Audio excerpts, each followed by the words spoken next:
परवा मी भावाला पण म्हटलं होतं माझ्या मावशी मुलाला की गेलास की जरा आजला प्रोमो दाखव, कारण की प्रोमोचं काही टायमिंग नसतं की या वेळेला बघायला मिळेल प्रोमो वगैरे असं नसतं. त्यामुळे ती एवढी खुश झाली आणि मला असं मला एवढं खूप भरून आलं मला, म्हणजे की मला एक गोष्ट खूप छान वाटते की माझ्या आईने मला खूप सपोर्ट केला आहे इथे टिकून राहायसाठी. स्वराज जो करतो आहे त्याच्यात आणि माझ्यात बरंच साम्य आहे. पूर्वा वगैरे ना तर मला असं त्या चुकल्या की त्यांना डोळा दाखव किंवा मस्ती करताना त्यांना असं फटका मार, हे सगळं इकडे करायचंय, पण हे सगळं मी माझ्या घरी खात असते. म्हणजे मार, फटका, शिव्या आईच्या. रिक्षाने आम्ही जयसिंगपूरला जायचो आमच्या आजी आजोबांकडे, आणि आमचा हट्ट तोच असायचा की आम्हाला बसने नाही जायचं, आम्हाला रिक्षातनं प्लेस सोडायला या. काही लोक असतात की लातो के भूत बातों से नहीं मानते, मी त्याच्यातली आहे. मी 10वीत इतका मार खाल्लाय माझ्या टीचरचा की त्यांना माहित होतं की मी मार खाऊनच अभ्यास करणार आहे, आणि तसंच झालंय. पोपटला हिंदीमध्ये काय म्हणतात? तोतापुरी. येस. हाय हॅलो नमस्कार, मी प्रांजली स्नेहासनील लॅमलाईट मराठीमध्ये तुम्हाला सगळ्यांचं स्वागत आहे. झी मराठीवर दीप ज्योती ही एक नवीन मालिका आपल्या सगळ्यांच्या भेटीस येते. त्या निमित्ताने त्यातले कलाकार आपल्यासोबत आहेत. तर कसे आहात? मस्त. तू कशी आहेस? मी पण छान आहे. कसं चाललंय शूट? आम्ही तर पहिला एपिसोड बघितलाय, मस्त एकदम फर्स्ट क्लास वाटतोय. आम्ही पण तुमच्यासोबतच बघितलं, त्यामुळे आम्हाला पण छान वाटलं. म्हणजे मला आम्ही एकत्र आमचे सीन्स झाले नाही आहेत ना, त्यामुळे मला जे नाशिकला तुम्ही जे शूट करून आलं खूप छान वाटलं. मला म्हणजे पर्सनली मला आवडलं. एपिसोड बघितले, दोघांनी एकमेकांना काही कॉम्प्लिमेंट दिली आहे का? नाही दिलेली. But- आपण देऊच नाहीत ना, आपण काम करावं, आपण चुका सांगाव्यात एकमेकाला. आपण मग कॉम्प्लिमेंट दिले तर मग उगाच चण्याच्या झाडावर चढल्यावर गोडर, म्हणजे दोघांना रागवते, मम्मी पण होईल किंवा अडे. तरी पण एक कॉम्प्लिमेंट द्यायची नाही पण मी ऑनेस्टली आता सांगतो की ती खरंच खूप छान दिसते, आणि त्यांचा पहिला सीन पण खूप चांगला झाला. तुम्ही काय सांगा? माझ्याबद्दलच सांगायला पाहिजे असं काही नाही. आम्हाला खरंच माहित नव्हतं की आमचा आता पहिला एपिसोड आम्हाला दिसणार आहे. सो मी खूप जास्त एकतर सरप्राईज्ड होते आणि मग एक्सायटेड होते बघायसाठी, आणि मग बघितल्यावरती लोकांचे जे रिॲक्शन्स होते त्याच्यामुळे मी खूप हॅप्पी पण होते, कारण सगळेच इतके छान छान रिॲक्शन्स देत होते. आपल्या ताई, जितक्या पण ताई आल्या होत्या त्या सगळ्यांनी इतकी सुंदर रिॲक्शन्स दिल्या की आमचे सगळ्यांचे लुक्स जात होते एकमेकांना, आणि आम्ही एन्जॉय करत होतो त्यांच्या रिॲक्शनला. सो खूप छान वाटतंय. घरी जेव्हा समजलं की आता तुम्ही दिसणार आहात मालिकेत रोज, तर घरच्यांच्या काय रिॲक्शन होत्या? तो चांगलंच, सगळेच खुश झाले. माझी आई खूप खुश आहे, माझी बहीण खूप खुश आहे, माझ्या बहिणी खूप खुश आहेत. मला बऱ्याच बहिणी आहेत त्यात. आमच्या बोथ फॅमिलीज म्हणजे माझ्या आईकडच्या फॅमिलीमध्ये आणि माझ्या बाबांकडच्या फॅमिलीमध्ये मी पहिलं आहे. अरे त्यामुळे माझ्यापेक्षा सगळे लहान आहेत, आणि त्यात आता मी सिरियल मालिकांमध्ये काम करतोय, त्यामुळे त्यांना खूप एक्साइटमेंट असतेच. त्यामुळे ते इन्स्टाला स्टेटस शेअर करणं, पोस्ट ते सुरूच असतं. मला असं वाटतं की अरे वा, म्हणजे मला यावेळेला फेसबुक आणि इंस्टाग्रामवर पण मी बघितलं बऱ्याच जणांनी, म्हणजे जे माझ्या फ्रेंड लिस्टमध्ये ॲड आहेत ज्यांच्याशी बोलणं रोज होत नाही, किंवा काही काहींना मी भेटलोय, किंवा काही काहींना फक्त फेसबुकवर ओळख आहे आमची, इंस्टाग्रामवर, त्यांनी पण माझे पोस्ट शेअर करतात. सो मला खूप छान वाटतं की लोक आपल्या अशा गोष्टींबद्दल एक्साइटमेंट आहेत. खूप छान, चांगला रिस्पॉन्स, खूप चांगला रिस्पॉन्स. आणि घरातले ऑफकोर्स खुश. माझ्या आजीबद्दल मी सांगेन. माझी आजी होडावड्याला, म्हणजे माझी आईची आई, तर तिला परवा मला मावशीने सांगितलं. माझी मावशी गेली होती आजीकडे, आणि तिने एक प्रोमो बघितला टीव्हीवर, अचानक आला ना, कारण की प्रोमोचं काही टायमिंग नसतं की या वेळेला बघायला मिळेल प्रोमो वगैरे असं नसतं. त्यामुळे ती एवढी खुश झाली, आणि मला असं मला खूप भरून आलं मला, म्हणजे की मला असं वाटलं की यार, म्हणजे मी परवा मी भावाला पण म्हटलं होतं माझ्या मावशी मुलाला की गेलास की जरा आजला प्रोमो दाखव, पण तिने टीव्हीवरच बघितलं. मी माझ्या मामाची कमेंट बघितली, मला फार बरं वाटलं की नाव कमाव मोठं हो. मला छान वाटलं, कारण की माझे दोन्ही मामा खूप कमी बोलतात. हा, म्हणजे त्यांचं बोलणंच कमी आहे, म्हणजे असं काही त्याचे वाईट अँगल नाही, चांगलं अँगल नाही, फक्त ते बोलतात कमी. मला असं वाटलं की अरे मामाने कमेंट केली, भारी वाटलं. म्हणजे खूप पहिली थाप घरातूनच मिळाली. ते असतेच. हो. तुमच्या घरी काय रिॲक्शन आहे? माझ्या घरी माझ्या सगळ्या अख्ख्या फॅमिलीने मला कॉल केला एक एक करून, आणि माझ्या आईला कॉल केलाय. मला एक गोष्ट खूप छान वाटते की माझ्या आईने मला खूप सपोर्ट केला आहे इथे टिकून राहायसाठी. सो जेव्हा ते तिला फोन करून सांगतात या सगळ्या गोष्टी, मला खूप कमाल वाटतं. मला असं वाटतं की हो, मी काहीतरी अचीव करते, आणि मला हेच पुढे पण करायचं आहे. सो मी जेव्हा सगळ्यांकडून हे सगळे मला कमेंट्स येतात किंवा मला जे काही कॉल्स येतात, मला ॲक्च्युली फोन मेसेजेस कोणी म्हणजे बर्थडेला पण कोणी असा मेसेज केला की हॅपी बर्थडे किंवा मला इन्स्टावरती कोणी टॅग केलं तर मला इतकं छान नाही वाटत जितकं मला कोणीतरी असं पटकन 1 मिनिटं कॉल केलं हॅलो हॅपी बर्थडे मानसी असं वाटतं की कनेक्ट झालं होतं. सो माझ्यासाठी ते खूप महत्वाचं आहे आणि मला माझे जवळचे लोकच फोन करून वगैरे मला बोलतात की हा हे छान झालं आणि नवीन काम आलंय तुझं खूप छान वाटतंय. हे जेव्हा तुम्ही तुमच्या जवळच्या लोकांकडून ऐकता तेव्हा ती बेस्ट तो एक वेगळा हुरूप येतो आपल्याला हो, काम आपल्याला रडायला करायला. येतं आपल्याला असं भरून हो. येतं. सो असं होतं. आणि हा एक्सपिरियन्स मी याआधी पण जेवढ्या पण सिरियल्स केल्या आहेत किंवा माझे जे काही काम आहेत आतापर्यंतचे ते अनुभवलंय पण यावेळेस जरा जास्त अनुभवलंय. स्पेशल आहे आताचं जे थोडंसं काम दिस आहे इज ते. A bit special for me कारण मला तितक्या वेगवेगळ्या पद्धतीने तितके वेगवेगळे रिॲक्शन झाले म्हणून मी एन्जॉय करते. बरं कॅरेक्टर बद्दल काय सांगाल? रिअल लाईफ मध्ये पण एक मोठे भाऊ आहात आणि हो, आता हो. पण असं एक मोठा भाऊ म्हणून हो हो हो किती समांतर आहे दोन्ही लाईफ.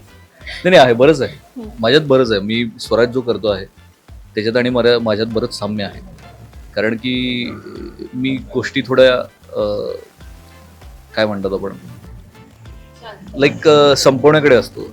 लांबट लावायला नको आपण अच्छा नको वादात ते स्वीट जायला. अँड सिम्पल हवे. स्वीट अँड सिम्पल सोपं आहे म्हणजे असं नाही की मी अगदीच अरसिक वगैरे माणूस आहे बट माझं असं आहे की छान चांगलं आहे धरून राहणार आहे फॅमिलीला. तसं मी पर्सनल लाईफ मध्ये पण आहे. मला फॅमिली खूप तिला एकदम हसू आलं. अच्छा. तिला स्वतःच आठवलं पण मला असं आवडतं आणि कधी कधी काय होतं की रिस्पॉन्सिबिलिटीज असतात आणि त्याच्यामुळे आपण थोडेसे मॅच्युअर होतो. बरोबर. त्यामुळे काय काय होतं कधी कधी ना तुम्ही ठरवून असे होत नाही कधी कधी ते होत जातं हो. पण माझ्या ते आपण असेच ग्रो होत असतो. त्यामुळे हे असं कॅरेक्टर आहे आणि मला अगदीच मोठं झाल्यासारखं वाटत नाही पण जबाबदारीने शिकवलंय मोठं असणं काय असतं. हा. सो इथे पण तसं आहे फक्त इथे लाडका आहे मी बाबांचा पण इथे परत इथे रिस्पॉन्सिबिलिटी वेगळी आहे. इथे ती पत जपायची आहे प्रतिष्ठा जपायची आहे त्यामुळे ते एक ओझं आहे थोडंसं. वेरॅज भावांबरोबर माझा बॉन्ड चांगला आहे आत्यासोबत माझा बॉन्ड चांगला आहे. सो इट्स एक हॅपी गो लकी कॅरेक्टर आहे अरे वा. रिस्पॉन्सिबल कॅरेक्टर आहे. बरं. तुम्ही काय सांगा? माझं घरी मी लहान आहे. माझ्या घरी मी सगळ्यात लहान आहे शेंडे कळलं पण. असेल. शेंडे हो, आणि म्हणून माझ्या तुला हसू आलं फॅमिलीमध्ये वाटतं. पण मला वाटतं की मी लहान आहे. हो आणि म्हणून मला हसायला आलं की मी अजिबात अशी नाहीये आणि मी इथे मोठी बहीण आहे. हम्म. सो पूर्वा वगैरे तर मला असं त्या चुकल्या की त्यांना डोळा दाखव किंवा मस्ती करताना त्यांना असं फटका मार हे सगळं इकडे करायचंय पण हे सगळं मी माझ्या घरी खात असते. म्हणजे मार फटका शिव्या आईच्या हे सगळं मी माझ्या घरी खात असते. हे पूर्णच कॉन्ट्रास्ट आहे माझ्यासाठी. थोडीशी आहे रागीट मी आणि सिरियल मध्ये पण थोडीशी रागीट आधी थोडीशी कॉन्फिडन्स असेल पाहिजे ना असं वाटतं की जास्त आहे. नाही नाही. थोडीच आहे. तुमचा रिप्लाय बघत असेल तुम्ही बी नक्की. रिॲक्ट करत असतोस. पट्ट्यासारखं बोललं हा म्हणजे हा. फटकळ नाहीये पण आहे थोडासा राग असायलाच पाहिजे माणसाला तो आहे. पण ह्या कॅरेक्टरमुळे समजतंय का की मोठी ताई किंवा मोठी दीदी का आपल्याला ओरडते किंवा का म्हणजे धाक दाखवते? मला असं वाटतं की ओरडलं आणि चिडल्यावरच तुम्ही धाक दाखवता हे असं नसतं. प्रेम करून सुद्धा समजावून सुद्धा ते सगळं करता येतं. पण काही लोक असतात की लातो के भूत बातों से नहीं मानते. हा. मी त्याच्यातली आहे. मी 10वीत इतका मार खाल्लाय माझ्या टीचरचा की त्यांना माहित होतं की मी मार खाऊनच अभ्यास करणार आहे आणि तसंच झालंय. सो पण माझा खूप ह्यावरती पण विश्वास आहे की आपण लोकांना समजावून पण गोष्टी समजल्या जाऊ शकतात. प्रत्येकदा असं हेच करणं गरजेचं नाहीये. बरं आता जो काही इथे इव्हेंट झालाय ना त्या रिक्षा चालवणाऱ्या सगळ्या महिला इथे आलेल्या आणि त्यांनी अनेक त्यांचे किस्से सांगितले हो. रिक्षाला घेऊन वगैरे. ते तुमच्या दोघांचा काही स्पेशल किस्सा आहे का? रिक्षाचा रिक्षा चालव स्पेशल असा नाही. असे हां. खूप किस्से आहेत की रिक्षावाले येत नाहीत माझ्यावर भांडण होतं हे सगळं खूप आहे पण असं स्पेशल किस्सा असा नाहीये. किंवा सांगण्यासारखा एखादा? काय मला एक तोच किस्सा सांगेन रोज मी. एक किस्सा होत हो तसा रोज पण आता लक्षात येत नाहीये. हम्म. एकच किस्सा मी तुला सांगते जो मी आधी पण सांगितलाय. मी एका रिक्षावाल्याला सांगितलेलं माझ्याकडे खूप सामान होतं. त्यांना म्हणाले की इथे इथे जायचं झालं चला तर ते म्हणाले नाही. म्हटलं का तर म्हणे मला परत यावं लागेल. अरे बापरे. तुमचं इथे काही काम आहे का? नाही. नाही मग नाही मला परत यावं लागेल अरे वा. असं माझं होतं की हे कामच आहे ना तुमचं मग हे करा ना तुम्ही असंच काही कुठला वेगळा होता नाही. मग माझ्याकडे मेमरीज आहेत. आमचं एक मी सांगलीचा आहे. आमचं जयसिंगपूरला पण एक घर होतं सांगलीपासून एक 10-12 किलोमीटरवर. तिकडे माझे आजी आजोबा राहायचे माझ्या बाबांचे आई वडील. तर आम्ही शनिवारी सुट्टी असायची ना, शनिवारी म्हणजे शाळेला सकाळची शाळा असायची. मग त्यावेळेला कसं पहिलं बसेस वगैरे असायचे, पण आम्हाला एक्साइटमेंट असायची की रिक्षाने कधी जायला मिळते. आमच्याकडे त्यावेळेला दूध घालायला गवळी यायचे, तेव्हा ते रिक्षाने यायचे. सो ते जेव्हा यायचे ना, कोथळी म्हणून गाव आहे तिकडे, तर ते जेव्हा यायचे ना तर आम्हाला ते कधी कधी रिक्षातून सोडायचे. अरे आणि मग त्या पांढऱ्या टपची रिक्षा मला ती खूप अजून आठवण आहे की रिक्षाने आम्ही जयसिंगपूरला जायचो आमच्या आजी आजोबांकडे. आणि मग आमचा हट्ट तोच असायचा की आम्हाला बसने नाही जायचं, आम्हाला रिक्षातनं प्लेस सोडायला या. सो हा एक आठवडा आहेच. आणि कोकणात माझ्या आजोळी आमच्याकडे त्यावेळेला एकतर बस नाहीतर रिक्षा. त्यामुळे रिक्षाने फिरायचं म्हणलं की आम्ही म्हणजे काय म्हणतात 7वे आसमान. अरे आम्हाला हा खरंच म्हणजे त्यावेळेला खरंच भारी वाटायचं या रिक्षानं जायचंय. आणि मला भारी काय वाटतं माहितीये का, म्हणजे असं ऐकताना पण वाटेल की अरे ह्या कुठल्या गोष्टी असतात. तर ते आपल्या रिक्षामध्ये ना रिक्षा अशी पास होत असेल आणि त्यांनी मस्त टेप बीप लावलेला असेल त्यामध्ये, ते डमरू वगैरे ठेवायचे, जो आवाज वगैरे अच्छा. तो बेसचा आवाज वगैरे बाहेर तो भारी वाटायचा. त्यामुळे रिक्षामध्ये असलं की ती गाणी ऐकण्याचा एक मला खूप इंटरेस्ट होता. अरे मला तर हळूहळू गोष्टी खूप रिव्हील होतात की आठवतात आणि ते. आता मध्ये काही रिक्षा पण आल्या होत्या ज्यामध्ये ते चॉकलेट्स ठेवतात. हो बरंच काय काय Plant खूप ठेवतात. उपक्रम करतात मासे नवीन नवीन. एक हो त्यांनी रिक्षातून त्यांनी पूर्ण मासे लावले फिश टँक केलेलं ना, खरंच हो. खरंच. तर ते ह्या मेमरीज आहेत माझ्याकडे रिक्षाच्या. हे खूप कुतवलं रिक्षात. रिक्षात बसण्याची खूप एक्साइटमेंट होती. मला असं वाटायचं कधीतरी की अशी एखादा तरी रिक्षावाला मिळाला पाहिजे, एक माणूस भेटला पाहिजे त्याने असं कशासाठी? trophies वगैरे ठेवलं हा की हा ओके ओके. ताई तुम्ही आज आमच्या रिक्षाला एक चॉकलेट तो खाल. सगळ्या रिक्षावाल्यांनी हो. लक्षात काही दिसलं ठेवा. की नसलं तरी यांना कॉफी काय ते Chocolate चॉकलेट वगैरे द्या. बरं तुमची ऑन स्क्रीन केमिस्ट्री आम्हाला कधी पाहायला मिळेल आता माहिती नाही, हा. पण इथे आम्हाला एक केमिस्ट्री बघायची. मी काही चिठ्ठ्या आणल्यात त्याच्यामध्ये ना हा. आंबेची नावं लिहिलीत वेगवेगळी, ते तुम्ही ओळखायचेच न सांगता एकमेकांची. म्हणजे तुम्ही चिठ्ठी ओपन हा. करायची ऍक्ट करत हा डमसेलच. ओके.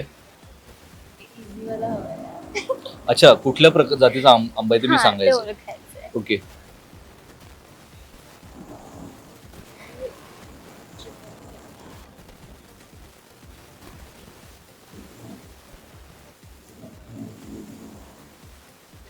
हापूस, कैरी, आंब्याची जातच सांगायची ना. हे काय वाटतं? काय अच्छा हे काय? पोपट. हा अरे बापरे, आता नावं पण वेगवेगळी असणार आहेत. प्रत्येक ठिकाणी वेगवेगळ्या नावाने ओळखतात. आंबावले हे काय? हे हिंदी की मराठी? काय हिंदी. हा पोपट. पोपटला हिंदीमध्ये काय म्हणतात? तोतापुरी. येस. मग आता तू एक डझन आंबे पण द्यायला पाहिजे. आता नेक्स्ट मंथ आपला असेल ना आंबा महोत्सव, तेव्हा बोलायच नाही तुला जमणार आहे का? बोललं तर चालेल. कसं त्यांनी एक्सप्लेन केलं असं एक्सप्लेन करू शकता तुम्ही. आपण काय कसं देणार? आपण सल्ले देतो बरोबर, त्याला हिंदीत काय म्हणतात?